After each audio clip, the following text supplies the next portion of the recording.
ये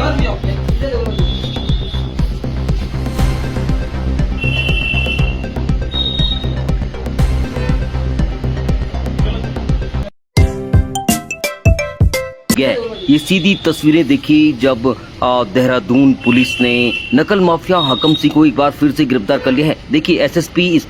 पर क्या कुछ कह रहे हैं।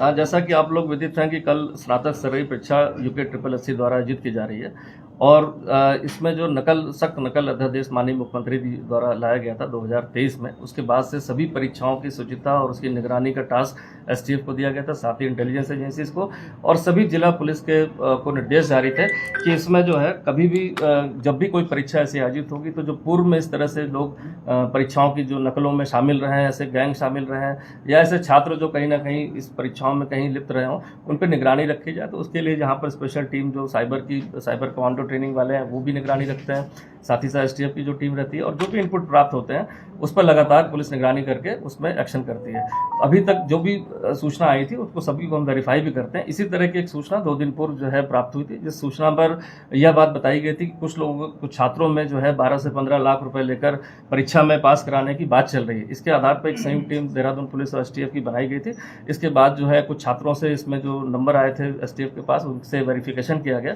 और उस वेरिफिकेशन के आधार पर छात्रों से पूछताछ की गई तो एक संदिग्ध नाम बताया गया कि उनका कोई जानने वाला है, वो इस तरह की बातें करता है कि जो 12 से 15 लाख देंगे तो हम इस परीक्षा में आपको पास करा सकते हैं। इसके बाद की जानकारी में जो टीमें लगी तो उसमें जो हाकम सिंह का नाम आया, इसमें जो लड़का था पहले पंकज गौड़ से पूछताछ हुई। उसने बताया कि वो हाकम सिंह के पुराना जानने वाला है और इस कारण से उससे बात करी थी। और हमारे पास अभी वर्तमान में कोई ऐसी चीज़ नहीं, लेकिन जब ऐसे छात्र देखे उसको इंटरेस्टेड कि कहीं उनको बरगला कर उनसे कुछ पैसे ले लिए जाए एडवांस में, इस कारण से उसने हाकम सिंह से बात करी और हाकम सिंह से भी पूछताछ इसमें STF द्वारा भी की गई, जिसको विस्तार से अभी SSP STF साहब बताएंगे। देखिए, अभी तक ये दोनों लोग जो अभियुक्त हैं जिनको हिरासत में लिया गया है, इस संबंध में पटेल नगर कोतवाली देहरादून जनपद में अभियुक्त पंजीकृत किया जा रहा है। इसमें इन दोनों के द्वारा कुल 6 छात्रों से बातचीत की गई और अभी किसी भी छात्र द्वारा इनको पैसा नहीं दिया गया और इनके द्वारा ये एक तरीके से प्रयास किया गया इस एग्ज़ाम की शुचिता को भंग करने का। और इसमें ना तो इनके पास कोई सोर्स था और ये इनका प्लान ये था कि हम पैसे ले लेंगे और अगर किसी का सिलेक्शन हो गया तो पैसे रख लेंगे, नहीं तो इनके लौटा देंगे, नहीं तो किसी अगले एग्ज़ाम के लिए कमिट कर देंगे। जो कल ये एग्ज़ाम होने वाला है इसकी शुचिता, गोपनीयता बिल्कुल इंटैक्ट है, इंटीग्रिटी बिल्कुल इंटैक्ट है और इसमें ये सिर्फ भ्रम फैलाने के लिए ये प्रयास किया गया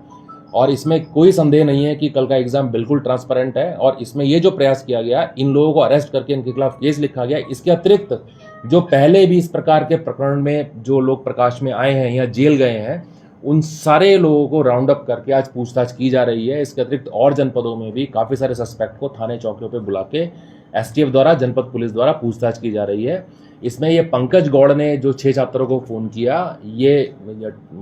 टेक्निकल एनालिसिस में ये हाकम सिंह के कांटेक्ट में था, फिर उसको पूछताछ के लिए लेके आया गया और पूछताछ में फिर जब इन लोगों का कन्वर्सेशन प्रूफ हो गया, एक रिकॉर्डिंग उपलब्ध हुई हमें, तब इन लोगों को अरेस्ट किया गया। और आपके माध्यम से ये कहना चाहूँगा कि जो परीक्षार्थी कल एग्ज़ाम देने जा रहे हैं वो बिल्कुल निश्चिंत होकर जाएं, बिल्कुल इंटैक्ट इंटीग्रिटी है एग्ज़ाम की और ये एक प्रयास था। और जो नकल विरोधी अधिनियम आया है वो इतना सख्त है जिसमें कि अपर पुलिस अधीक्षक स्तर का अधिकारी तो उसकी विवेचना करता है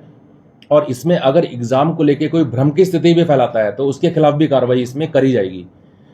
तो इसमें आगे भी अगर कोई भ्रम फैलाता है, इसमें कोई कन्फ्यूज़न या फेक इन्फॉर्मेशन सोशल मीडिया या किसी माध्यम से फैलाता है तो उसके खिलाफ भी इस एक्ट के तहत कार्रवाई की जाएगी। इसमें मैं एक चीज़ और ऐड कर दूंगा कि जो परीक्षा है, जो भी आयोग द्वारा परीक्षाएं संचालित की जाती हैं और खासकर कल की परीक्षा को भी देखते हुए, बड़ी परीक्षा जैसे देहरादून में 121 सेंटर है, 40,000 से ज़्यादा परीक्षार्थी हैं, सभी परीक्षा केंद्र के 200 मीटर की परिधि में कोई भी ऐसी गाड़ी, वाहन, टेक्निकल गैजेट्स कहीं भी अलाउड नहीं, जो रात को भी चेक किया जाता है और सुबह भी प्रातः एग्जाम से पहले किया जाता है। हर सेंटर पर HHMD के साथ महिला और पुलिस कर्मी भी नियुक्त किए गए हैं, साथ ही एग्जाम सेंटर के लिए एक SI दिया गया है। सारे सेक्टर जोन्स में डिवाइड रहता है, जो लगातार आकस्मिक रूप से ऐसे सेंटर्स को चेक करते हैं। तो देखा जाए जो टेक्निकली जो काम होता है वो और मैनुअली, ये दोनों काम लगातार हम सारी परीक्षाओं में करते हैं, जिससे कि कहीं कोई इस तरह के अटेम्प्ट करने का प्रयास भी सोचे तो वो सफल ना हो पाए। क्योंकि ये जो सूचना प्राप्त हुई थी, कहीं ना कहीं से ऐसा प्रतीत होता है कि एक अपने इंटरेस्ट में एक व्यक्ति द्वारा जो है, जो पुराना जो जिसका मोडस ऑपरेंडी यही रहा है कि लोगों से, छात्रों से पैसे ले लेना और पैसे लेने के बाद जो है उनको अगली परीक्षाओं में एडजस्ट करने का झांसा देना। तो कहीं ना कहीं ये मोटिव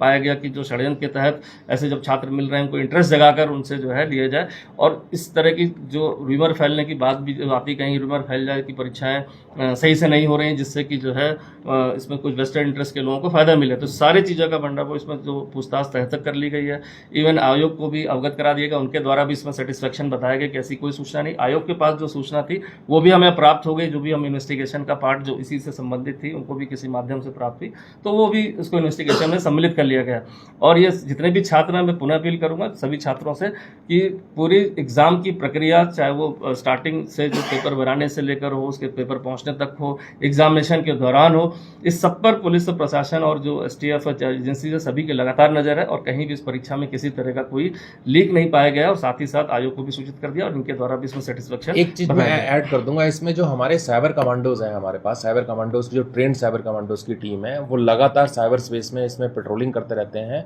और इसमें सोशल मीडिया को हम मॉनिटर करते रहते हैं और लगातार कर रहे हैं राउंड द क्लॉक। और कोई भी सूचना, कोई भी भ्रम, कोई भी गलत पोस्ट करेगा तो उसके खिलाफ निश्चित तौर पे कार्रवाई की जाएगी। सर